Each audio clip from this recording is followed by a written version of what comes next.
I'm going to talk to you today about being a culturally efficacious teacher. What does it mean to be a culturally efficacious teacher? In our research, Riojas Clark and Flores and Riojas Clark, we have talked about what that means. A culturally efficacious teacher is someone who is culturally competent, but also has a positive teaching efficacy beliefs that they believe that they can impact learners' achievement and success. So let's talk about what it means to be culturally competent. Culturally competent means that you not only understand the communities in which you are working with and are serving as a classroom teacher or as a university professor, but that you also know about the community's social, cultural, political, and historical information that makes up the community, the kind of experiences that individuals have had living in part of a minority community as opposed to when they interact and live within the majority community.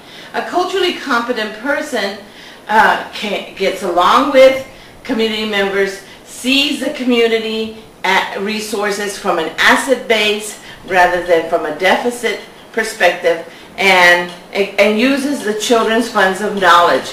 They understand that knowledge within different communities is derived differently, that rationale and reasoning is arrived differently, and that people have different ways of being and understanding. A culturally competent teacher recognizes that it's important to bring in the child's knowledge, funds of knowledge, and as well as a child's culture into the classroom. I'm separating funds of knowledge from culture because funds of knowledge are the everyday practices that one engages with in the community.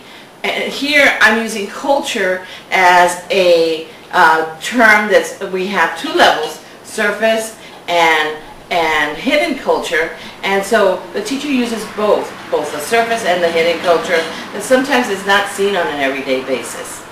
In addition to, the culturally competent teacher realizes that there's power relations within the classroom. So if the teacher is trying to control the setting, the environment, the children, this may be in opposition to how the children perceive their role as learners, their role within the classroom. So a culturally competent teacher understands the multiple dimensions that are in the classroom, linguistically, culturally, cognitively, emotionally, and also the physical environment.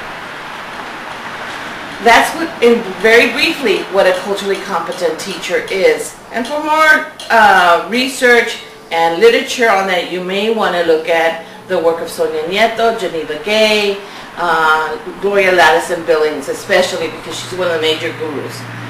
To be culturally efficacious, like I said, is in addition to culturally competent, requires you to be efficacious or have a positive teaching efficacy. Positive teaching efficacy comes out of the literature from Bandura, Ashton and Webb, among others. But in essence, having a positive teaching efficacy is also two-pronged. It not only means that you have confidence in yourself as a teacher, but it also means that you believe that you can impact learning. And so you have these beliefs regardless of what external factors that are present beyond your control. In other words, you don't say, I could teach these children if they did not have all these issues regarding socioeconomics, issues regarding their home life. If you are blaming these external factors for your inability to teach, then you don't have a positive teaching efficacy.